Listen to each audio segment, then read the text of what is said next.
And good morning, and welcome to Mark Live. I am Mark Luterman, and we're here live from CBS Studios to do another presentation of Mark Live. And today we're going to be talking about how to inspire others to buy whatever you want, whenever you want, and still feel great about it. Today's presentation of Mark Live is brought to you by the law firm of Saul Ewing, a full-service law firm counseling organizations throughout the United States and internationally, and guiding entrepreneurs through transactions that are critical to launching and building their business. And you can find more information on this incredible law firm at saul.com. So let's get started, because we've got a lot to cover today, and I am absolutely excited. Never in the history of the world have there been such abundant opportunities for the person who is willing to render more service and value than they are paid. And I was very fortunate to learn this at an early age. I learned it from a mentor of mine, a man that I called Abe. And Abe took me under his wing and taught me the importance of serving and sacrificing before collecting. Now, you're going to hear me talk a lot about that today, because that is the very foundation of how to inspire one to buy whatever you want, whenever you want, and still feel great about it. Additionally, he also taught me the techniques of how to inspire one to purchase rather than selling. And there is a huge difference between the two. Selling is when you attempt to convince another that they want or need a product, and they really don't. And what happens is the purchaser of the product ends up leaving the transaction with a feeling of buyer's remorse, as opposed to buying, which is the act of willingly acquiring for money something that they want or need.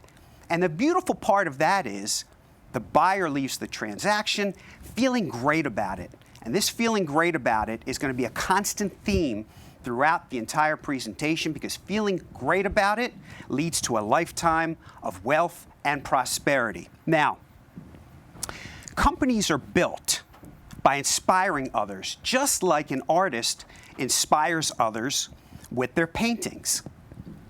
And that's where we're going to begin today, the artist and their easel. The act of inspiring one to buy is likened to an artist and their easel. You see, the canvas on which the artist paints is equivalent to the buyer's imagination. And the theme of the painting is the motive on which we will inspire a prospect to want to buy something. Now, that motive is absolutely imperative. That motive must dominate and be at the center of the painting, because the motive plants a seed of desire in the buyer's mind. And the motive, when mixed with emotions, develops that seed and grows it into a purchase. You see, what you're doing is painting a picture for them to imagine how great they'll feel, where they can imagine the benefits and the products and the service and the value that you're going to be giving to them. And that's what you want to get to. Now, selling, on the other hand, will leave you with two outcomes. The first outcome is you will experience an unfavorable outcome because the buyer looks at you as being desperate, and that's not a place that you want to be. The second outcome is that they leave the transaction after making the purchase not feeling great about it. And when someone doesn't feel great about it, what do? They go out and tell their friends, their family, other people about an experience they have or have had which is not memorable. And that is the antithesis of leaving a transaction and not building wealth for the long term. So, what is the best way to inspire? Well, I had that same question for Abe, because I understood everything that Abe was talking about. But I wondered how one should inspire. And here's the answer to that. The art of storytelling is the best way to inspire. You see, we have been communicating through storytelling and persuading through storytelling for thousands and thousands of years, and it's worked, and it will work here as well. The idea behind the storytelling is to make the scene so vivid that they can visualize in their mind and feel transported to a place that they couldn't imagine being before. And when you storytell and you do it the right way, the chances of closing a sale become really, really strong. Now, the best storytelling methods that inspire can be broken down into 3 different categories. The first category is when you're telling a personal story step by step of a problem that you've experienced and then how you solved it. Let me give you a great example. Many years ago, back in the mid to late 1990s, I was in the manufacturing business, and we manufactured products that took care of natural stone and tile, cleaners, sealers, polishes. And as you can imagine, we had a lot of need for packaging components. That would be bottles, sprayers, caps, boxes, and we spent a lot of money on it. The problem that we had was that as we were continuing to grow, and we were growing at a pretty rapid rate, we were having to bring more and more inventory in and investing in the inventory. And as you can imagine, that really adversely affected our cash flow and adversely affected our working capital. So this gentleman came to me. I didn't know who he was. He heard about us and asked if he could set up a meeting. Certainly, come on in, let's talk. As we were talking, through just a natural flow of a conversation, he asked me, what is it that you really want to accomplish here? And I looked at him and I said, here's the problem. We're growing like crazy. That's great, but I can't keep up. I have to keep stocking inventory. I can't invest any of this cash flow, any of the profits back into the business. At that point, he smiled, and instead of trying to sell me, what he did was, I'm really glad that you brought that up. Let me tell you a story.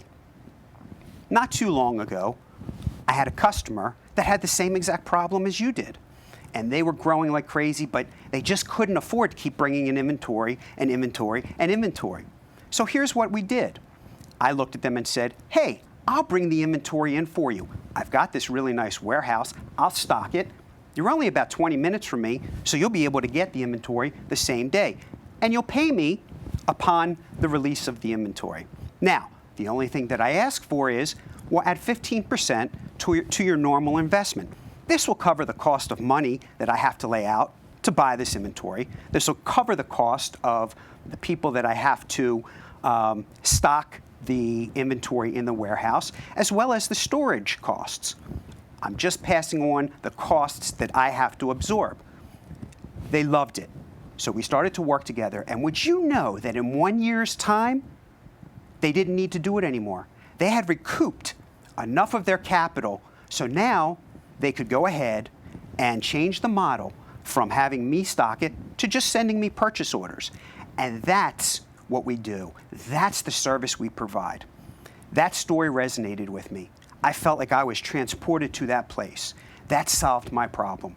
And before he left, he had a commitment from me to move forward with this exact paradigm.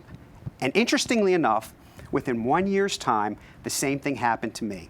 And that vendor went on to become a $400,000 to $500,000 vendor for us. And to this day, we still talk. That's the example of a story that inspired me to want to buy. The next is telling a personal story through a mentor or teacher. Just like I'm doing today, I'm telling you a story of a mentor, a man that I call Abe, that helped me to learn all of the lessons, a symphony of lessons for business and life that I've been able to go around the country and pass on to others. And what it does is it gives one instant credibility. So if you have a mentor, if you have a teacher, if you've learned from somebody that has allowed you to be successful, use that. Pass that on to people. Lastly, through parables or historical references, these teach a lesson but also inspire a person to take action. Parables, as I said, teach a lesson, teach a story. They've been around for thousands and thousands of years. And as you're going to see in just a minute, I'm going to share a parable with you called The Pearl Merchant, which is going to tell the story and teach a lesson to you. Very, very powerful. But the one thing I will say with all of these storytelling techniques is this: make sure that the inspiration behind the story aligns with the buyer's primary motives. Now, we've talked about the buyer's primary motives and how important they are. We're going to get to what those motives are. There's 6 of them in just a minute, so just stay put.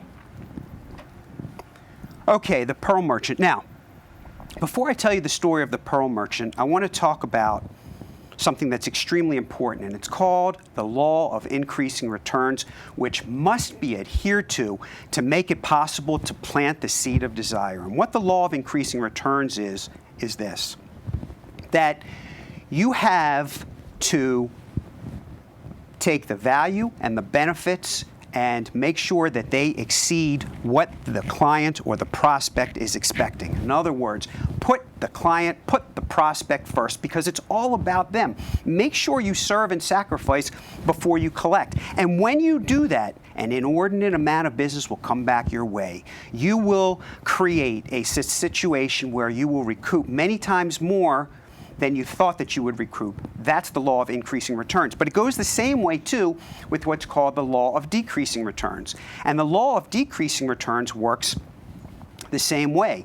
If you try to harm or take advantage of another person, if you try to harm or take advantage of another company, it's going to come back to haunt you. It's going to come back to hurt you. You will encounter some type of adverse experience later on, and that's called the law of decreasing returns. Remember, the more service that you provide, the more value you provide, the greater the reward. That's when the law of increasing return really takes hold, and that's where you want to be. Now, the other thing is, when you exceed the expectations of a customer, of a prospect, you also have the law of contrast, which takes place as well. And the law of contrast and the law of increasing returns together is a very, very, very powerful recipe for success. Now, I want to talk now about the pearl merchant. And this is the parable which I was talking about before. Once there was a man who sold pearls. He was a pearl merchant. And as a pearl merchant, he sold pearls to all the residents in his town. His town happened to be full of very, very wealthy residents. Now, he made a very nice living by selling the pearls for $30, but he had to pay $25 to a wholesale merchant, leaving him with a profit of $5. He made a very nice living, but he wasn't content. Quite frankly, he was envious of all the other town residents and how much money they were making, and he wanted to be just like them. So, one day, he ran into an old acquaintance that he hadn't seen in 5 years. This old acquaintance would go from town to town to town to town to town. He sold all sorts of products. And when they got together, the pearl merchant said to him, "I've got an issue here." So the acquaintance said, "What is that?" He goes, "I'm making a really nice living. I'm making $5 per pearl, but I want to make more. I want to be like the other town residents, but I don't know how to do it because the market will only bear a $30 price per pearl." The acquaintance leaned in and whispered, "I can get you the same pearls for only $10. Flabbergasted, the pearl merchant looked at the acquaintance and said, "How is that possible? You're charging me more than 2 times less than what the going rate is." And he leaned in and he said, "Yes, but these aren't the same pearls that you're getting. These aren't from oysters and freshwater mussels. These are knockoffs, but no one will know the difference. You sell them for 10, you'll make 30, and in no time, you'll be the envy of the entire town." The pearl merchant thought about it and said, "My God, this is great. I can't resist this." So off he went, and within 1 year's time, he was the wealthiest resident in the entire town. Not too long after that, a woman comes to see him. She wants to buy 3 pearls. She's just inherited a ton of money. So her first expense, go out and buy 3 pearls. She buys 3 pearls and she runs home. At her house was her brother, who had just come in from town. Now, he happened to also be a merchant of fine goods, took one look at the pearls and said, "These are fake. These are of the lowest quality possible." The woman was absolutely furious, so she immediately ran out and told of her experience to all of the other town residents. And within 1 week, the pearl merchant lost all of his customers and had no sales that he could create. So what he did was he took his pearls, to other towns, but word had spread to other towns as well. And he was left without any income coming in and eventually went penniless. The moral to this story is this: the man learned that it is best to render more service and value than you are paid. 2, that every single transaction remains in one's memory. Number 3, that every new transaction alters, according to its nature, the relation to each other. And finally, through the law of infinite returns, the universe will return to you exactly what you deserve. Now, let's move on to planting the seed of desire. And these are the primary motives that we've talked about that are crucial to find out and how to inspire one to buy whatever you want, whenever you want, and still feel great about it. Now, I'm going to go through, there's 6 of them, and I'm going to give you examples of each one so that you can utilize them. The first one is self-preservation. This is preserving one's health, preserving one's lifestyle, preserving the protection of yourself and your family. You have health and fitness, clean air and water, lifestyle products. So a perfect example would be a personal trainer. So if you're a personal trainer and you want to inspire someone to buy from you, then you would talk about a story of how you worked with a specific client. And that client was out of shape. The client was very, very unhealthy. They constantly started a exercise routine or a lifestyle change with eating, but then after a week or two, it would just fade.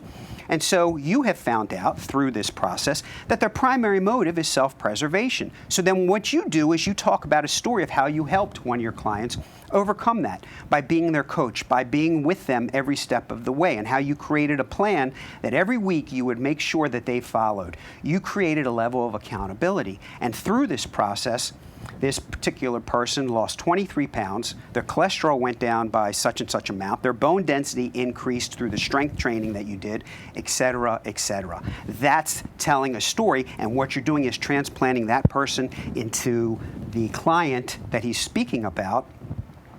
You're transporting them into that situation. It becomes so vivid, so clear. The second one, desire for financial gain, investments, more revenue, cost reductions, personal advancement. Think about the story I told you before with the gentleman who was inspiring me to purchase his products. That was cost reduction for me. That was also another motive, which we're going to get to in a second. Think about somebody who's in the business of producing or manufacturing equipment, and the return on investment that comes with that equipment, where they can save a client or a customer money with efficiencies and effectiveness. Think about, with regard to investments, a stockbroker talking about how they created a plan for this particular person and what that plan did. The list of stories are endless, but when you do this and you put it into a format of a story, you're not talking about yourself, which is where you never want to be. I can do this and I can do that. Again, that comes across as egotistical and at times very desperate. 3, fear of loss, protection of health, life, property, and safety. This is a pretty easy one. People do get fearful when it comes to losses, the potential loss of a loved one who suddenly passes away, the potential loss of them being able to work, that would be disability, the potential loss of their home through a fire, safety, which could potentially shut down a company if you're not following the right OSHA regulations, etc. Fear of loss is a very, very powerful motive, and again, if you are in the business, if you're a life insurance agent, talking about a story, how you helped a couple with putting together a plan of insurance products as well as other investments to help them get through some very, very difficult times. Number 4, love and affection. How about purchases for family, friendship? Team members is a really big one. When you want to help create a culture of organized, coordinated, cooperative effort, one that is conducive to success, and help that client create an organization where all the team members work together, that would be somebody that could be in the promotional business, where they create awards or events or programs that help to create that culture of success. Very, very powerful story. Number 5, comfort and pleasure, sporting events, entertainment, vacation, kitchen products. Again, for me, comfort was also a big motive when it came to purchasing the products, the packaging supplies, because I could get them in real time. I could get them right there, right then, that day. The other thing is, think about this. When you're watching an infomercial, what is the infomercial doing? It's telling a story. It might be cooking a particular product. And here's the thing. When you look at that and say, oh my gosh, I can cut down making dinner from 3 hours to 25 minutes through this latest, greatest gizmo, that's a very, very powerful statement. And that's all an infomercial really is.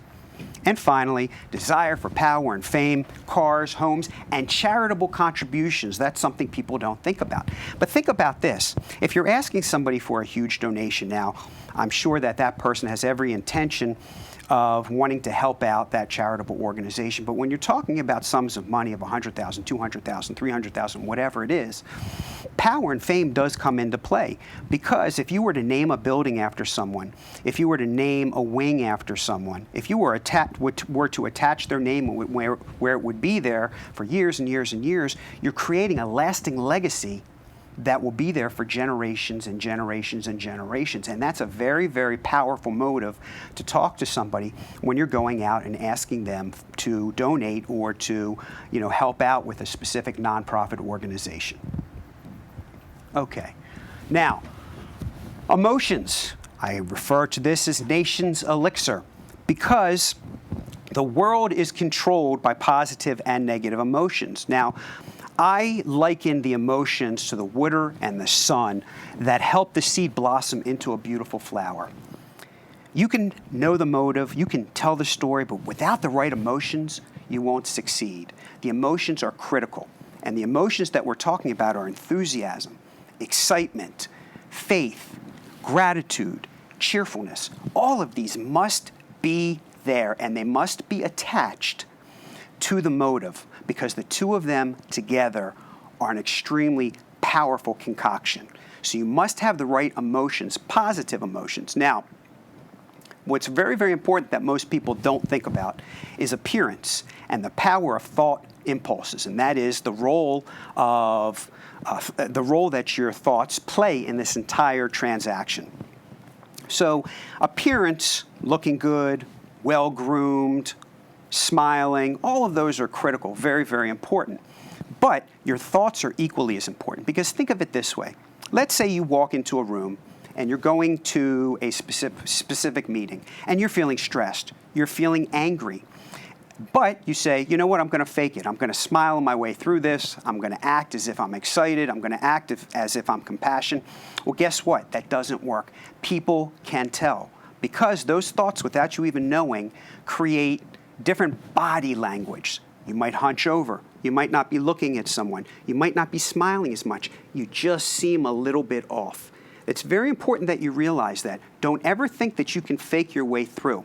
So if you don't have the right mindset going into a specific meeting, you're not going to win. You're not going to come out ahead. Now, people are motivated by their feelings, okay? And they think that they're making the decisions based on their own feelings only. And that's not true. Your feelings come into play as well, because there are vibrations of thoughts from you that are being transmitted to the other party. And so if you're not feeling positive, if you're feeling pessimistic, if you're feeling angry, if you're feeling uncompassionate, the purchaser, the buyer, the person sitting across from you is going to pick up those vibrations, and that's going to affect their outcome. So make sure, the answer to this is this: make sure before you go into any specific meeting, whether you go out to speak, no matter what it is, make sure you have the right mindset. That's not talked about very often, but it's so important when we're talking about how to inspire others to buy whatever you want, whenever you want, and still feel great about it. All right, the next, Epictetus, a great Greek philosopher, one of my favorite. He has a quote that I absolutely love. We have 2 ears and 1 mouth so that we may listen twice as much as we speak. Now, if I was transported back into time and I had a chance to meet with Epictetus, I would tell him that there's one thing that he missed, and that is we have 2 ears and 1 mouth so that we can actively listen twice as much as we speak. You see, there's a huge difference between active listening and passive listening. Here's the difference. With active listening, You're focused on that particular person.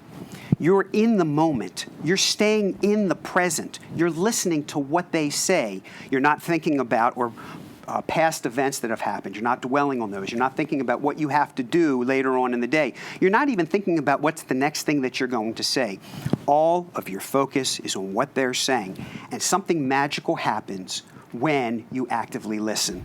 Number one, you learn what the prospect wants and needs and the motives behind their desire. How beautiful is that? To learn what the motives are. Once you learn what the motives are, you've learned what their theme is, the center of the picture. Very easy at that point to take that motive and tell a story. Second, people like to hear themselves speak and oftentimes talk themselves into a purchase without you having to say anything. Because when people speak, they're liking what they hear. It's just natural. So let them do that. Third, it makes people feel important that you are showing a true interest in what they're saying. That is called the power of gratitude, and we're going to talk about that shortly. But when you are focused on someone very sincerely and with compassion and kindness, they really appreciate it. They feel like that what they're saying is very important, and that is an integral part of making someone feel great, which leads to inspiring someone to buy whatever they want, whenever they want, and still feel great about it. And finally, stop talking when the deal is closed. Look at this note up here. Note to self, wait. Why am I talking? I can't tell you the number of times I have witnessed a person talk themselves right out of a deal. The deal's closed. You've won. Stop talking. But they feel the need to continue to talk, and before you know it, the buyer looks at them and says, you know what, I'm going to hold off right now. Let me think about it. They've talked themselves out of the purchase. Don't do that. Once the buyer closes the transaction, stop talking, sign the papers, get the commitment, whatever you need to do, but stop talking. Okay, as I just mentioned, the power of gratitude, which is one of my, if not my favorite principle that I talk about often. The power of gratitude is when you make others feel fantastic. You make others feel like they're a very important person. You enrich their lives. You make them feel like they're the most important person in the room. And as we just talked about before, as you're listening to them speak and your eyes are focused on them and you're actively listening, that's a part of the power of gratitude. And understand something here. The inspiration never stops. It actually starts way before the meeting.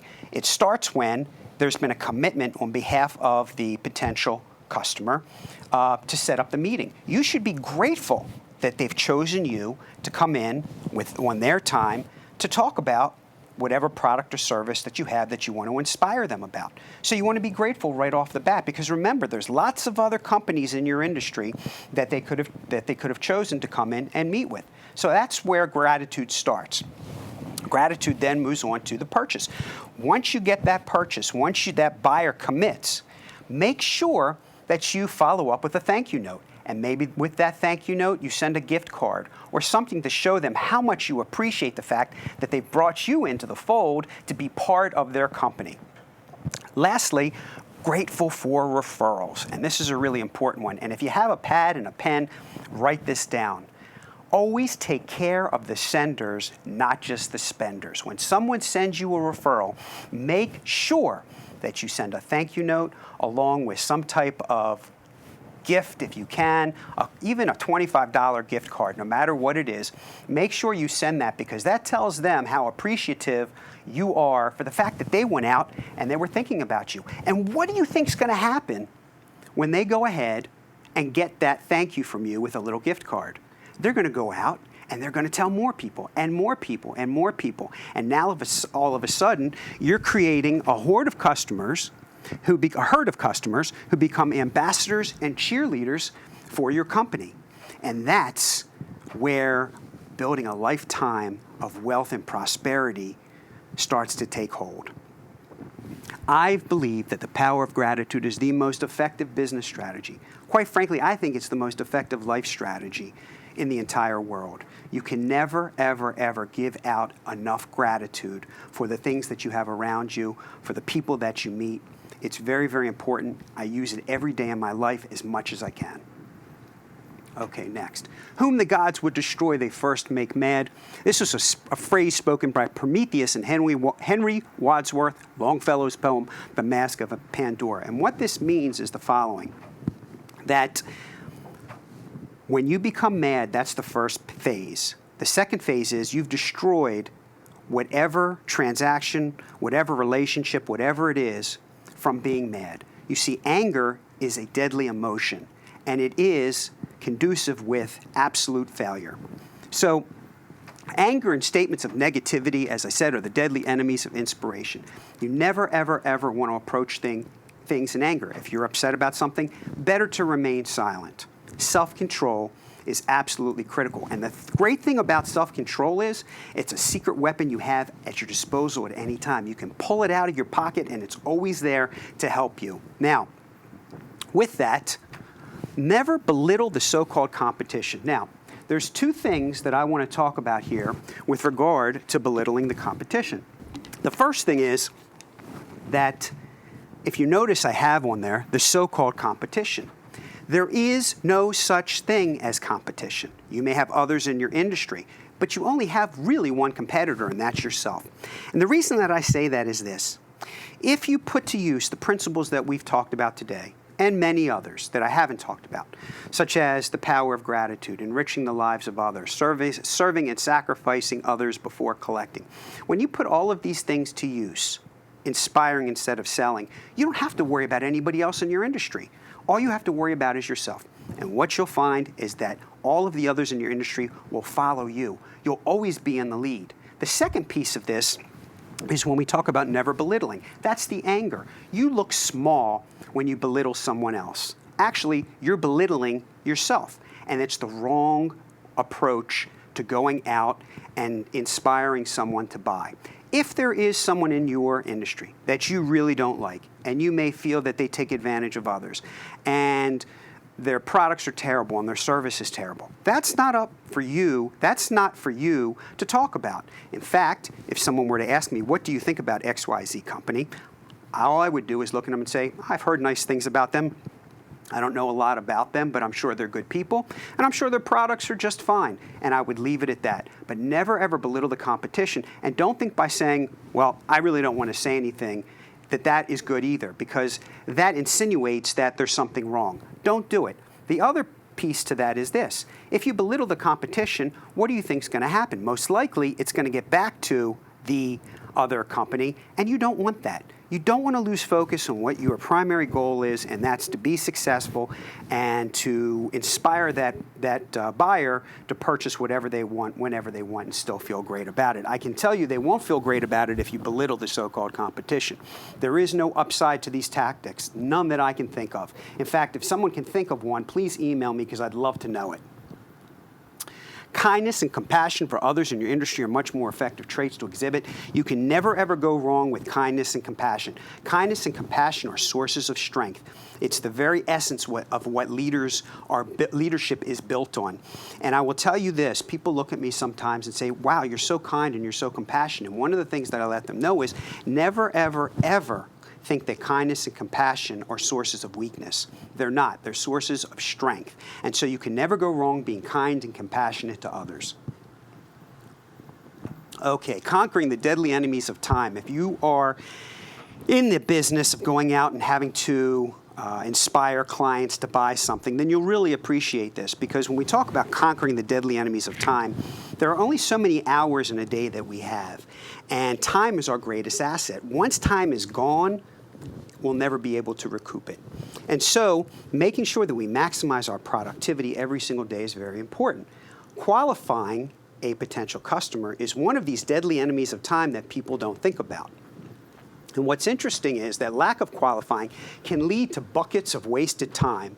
And when you do that, and you create these buckets of wasted time, you're not productive anymore. And so in order to maximize your productivity, make sure that you properly qualify the potential prospect. Now, there's two parts to qualification. which I'm going to get to in just a second. But one thing to note is that this should be a very easy process of asking questions and having a kind conversation. You don't have to grill someone. You don't have to ask them all sorts of questions that make them feel like they're on the defensive. You're just having a nice conversation, and all you're doing is investigating and finding out some more information. The two that I'm talking about are passive and active qualifying, and they come with a set of questions. Now, to passively qualify, you need to find out, is this a right fit? Does the buyer or prospective purchaser have the budget? Do you feel that there really is a need or they really do want the product? If the answer is yes, then you move on to active qualifying. If the answer is no, you simply move on very nicely and part ways. It's that simple.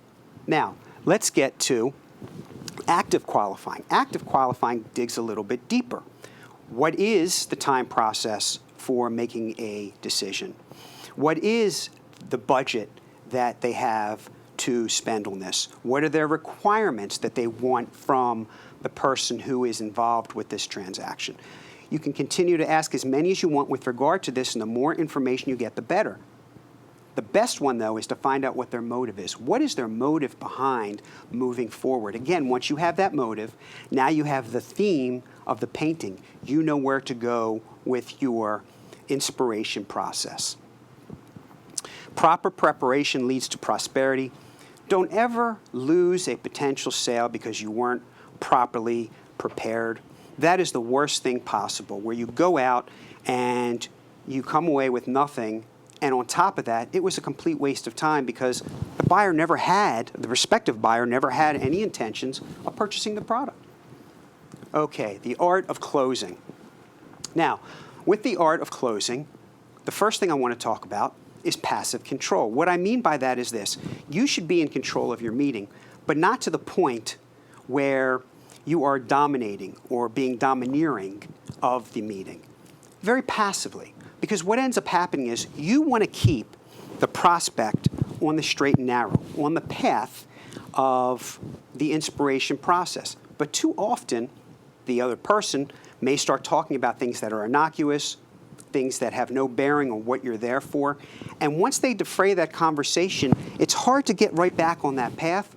Next thing you know, you hear, well, let's table this conversation. I'm running out of time. Let's meet another time.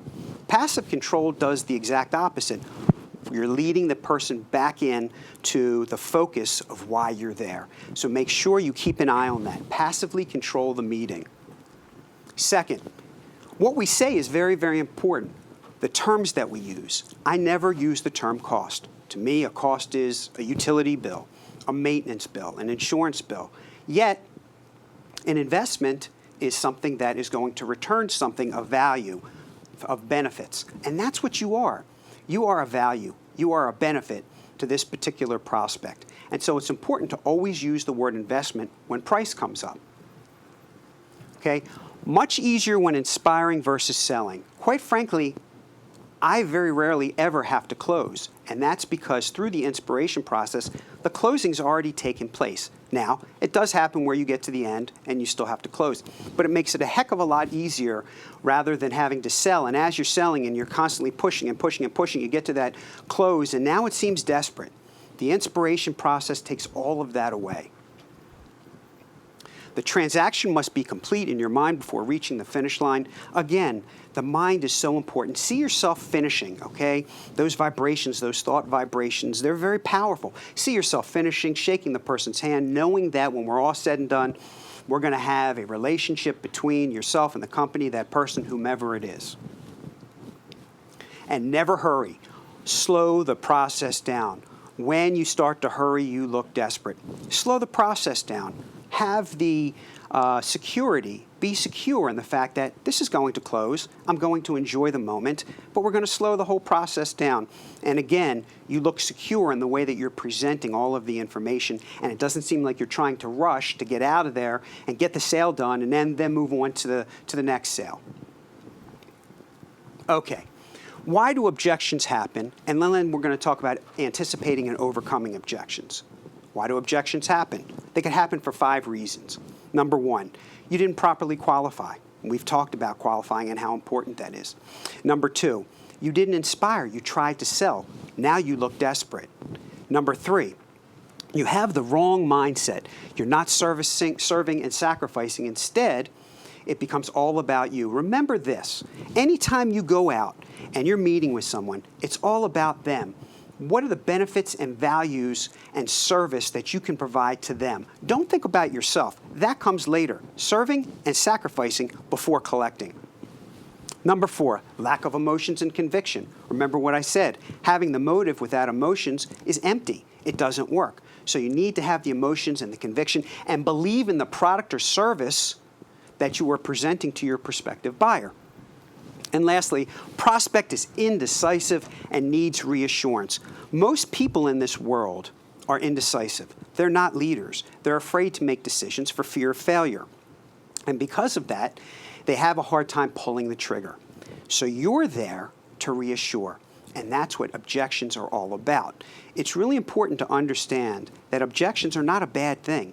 All that is the prospect telling you that they're interested, but they're trying to overcome something within their own mind. And most of the time, it's because they just need to be reassured. So it's very, very important that you instill the confidence, not only in yourself, but in them, that they're making the right decision, that you're going to be there every step of the way for them to help them through the entire process. Remember, most people can't make decisions. You're there to help them. Now, anticipating and overcoming objections. The first thing I have to say with objections is never resist them. Never get nervous about them. Go with the flow. And never, ever, ever, ever get defensive. Objections are not a bad thing. All it is that prospect is just looking for more information. Again, they can't pull the trigger. They're not a decision maker. They're fearful of making a mistake. So just go with the flow. Have a nice conversation. You don't need to start getting agitated about it. And what I've done here, too, is I've listed what I think are the three primary objections that most people see. And I wanted to list these on this presentation, so if you do have a pad and a pen, you can write down what I think are some of the best responses that I've come up with. I'll think about it. I used to hate I'll think about it because that was nothing more than indecision. And where do you go from there? Well, I'll tell you where you go from there. The first thing I do is I compliment the prospect. I can't think of a better use of one's time than thinking. Too many people go through life without taking the time to think. And when you carve out the necessary time to think about it, what are the remaining concerns, the issues that are still unresolved? I'm getting them to talk again about what the remaining issues are instead of saying to them, well, what's there to think about? That's getting defensive. That's putting someone on the defensive, and it's not very conducive to success. This is very benign, very easy. I'm getting them to talk again about what are the remaining issues that I can help them resolve right there and then, remembering that this is nothing more than being indecisive. The second, I need to consult with my accountant, my lawyer, my wife, and the response is this. That's a great idea. Go with the flow. Agree with them. That's a great idea. I rely on my accountant for many things as well. But I will tell you this, after having the honor of speaking with you for the past hour, I can't imagine anyone knowing your business any better than you. Quite frankly, I was really impressed with how well versed you are with the information today that we've discussed. Now you're making that person feel good. You're making them feel reassured. You're instilling confidence. And lastly, the one that is almost always out there, well, your price is too high. Instead of getting defensive about the price, instead of looking at them and saying, well, wait a second, our price is right where it should be. Again, getting defensive, attacking. No, I'm glad that you brought up price. Why? Because it's actually the best part of my proposal. Our price makes a statement about our value and the quality associated with your purchase. Imagine if I came here today and I started to tell you how low our price was. What would you think about our value and quality then? Now all you've done is talked about how your price aligns with the great quality and the great service that you're providing, and you're not getting defensive. And then a conversation ensues after that, and you just go with the flow. So objections aren't such a bad thing. In fact, I think they're a good thing because the buyer, the prospective buyer, is not shutting you down immediately. Okay, at the beginning, I talked about feeling great about it and how important that phrase was, feeling great about it. Feeling great about it is a true building block for building a lifetime of wealth. And here's why it is. Because if you do all the right things that we talked about, you're going to create an army of loyal, long-term customers that are constantly going out and referring you business, that are constantly bringing back their business to you in additional services, in future purchases. And imagine a model where you really don't have to go out and inspire anyone. It's just coming all to you from people, referrals, from repeat customers, all because you made your buyer feel great about the transaction that they had with you. You gave them a memorable, enriching experience which they'll always remember. And again, that is absolutely critical. Now, there are two occasions when people will talk. Number one, when they feel cheated or wrong, and number two, when they've received service far greater than expected. Obviously, the second one is much more important, is much more valuable to you than the first. You see, the law of increasing returns and law of decreasing returns work hand in hand. In the first one, when you have cheated or wronged someone else for the benefit of yourself, you may win on that transaction, but ultimately you're going to lose. You're going to lose because those same people are going to go out and start talking about you in a negative fashion. And you know what? There's nothing you can do about it because you're not even going to know. One day you're going to go on the internet and you're going to find 2 or 3 really bad reviews. And here's the thing with bad reviews, and here's the thing with when people have something negative to say. If you had a list of reviews on the internet and 8 of them were fantastic, but 2 of them were really bad, the 2 that are really bad are much more powerful than the 8 that were really good. They hold that much more weight. It's psychological. So you need to do everything possible to have that person, no matter what you have to do, feel great about their experience, feel great about their purchase. And that is that they've received service far greater than expected. Now, up here I have something that's called a sandwich board. You might be saying to yourself, what in the heck is a sandwich board? If you go back into the 1930s and 1940s, one of the forms of advertising that was very, very popular was people would wear sandwich boards around their body. So imagine a piece of wood here attached by a string, and on the sandwich board would be the name of a company that they're advertising. That's a sandwich board. And they'd walk up and down the street. Well, the same holds true today. A person might not have the sandwich board literally on top of them, but if they are a champion, if they're an ambassador for your company, it's like they are wearing the sandwich board because they're going out and they're talking about you in great ways. They're telling people about the incredible experiences that they've had. And this is so, so, so important to building a base of long-term customers. This is how you build wealth. You don't want to keep regurgitating over and over again through customers. That is the opposite way of building wealth. Now, with this, when someone does give you a referral, it's instant credibility and trust. And remember, buyers will buy because of 3 reasons. They like you, they know you, they trust you. Trust is so, so very, very important. You get instant credibility the minute someone tells their friend or a family member that they've used such and such company or such and such person and what a memorable, enriching, gracious experience it was. There's credibility right there. That person will come back and most likely only talk to you about what they want to potentially purchase, whether it's a product or whether it's a service. They won't bring in 3 or 4 other people to give them bids. It just doesn't work that way. They want to cut out the clutter and go with someone they know is going to give them a fantastic response and give them service and sacrifice before they collect. Commodity and price elasticity. Today, most companies are in the category of being a commodity. In other words, they sell on price. And that's not where you want to be. When you take the information that we've talked about today, you take yourself out of being a commodity because people are buying you. And price elasticity doesn't come into play unless you're so far out there, so egregiously out there. But if you're not, price elasticity doesn't have a big bearing. People aren't going to beat you up on price because they realize that the quality and the service and all the things that you promised are so great.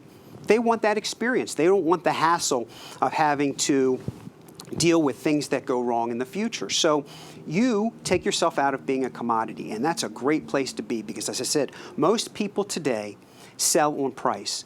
And the winner of that strategy is the one who sells for the lowest price, but ultimately loses because when they get down to the lowest price, they've got to let people go. They can't cover their overhead. It's a losing proposition. You absolutely cannot win. And lastly, you create a barrier to entry.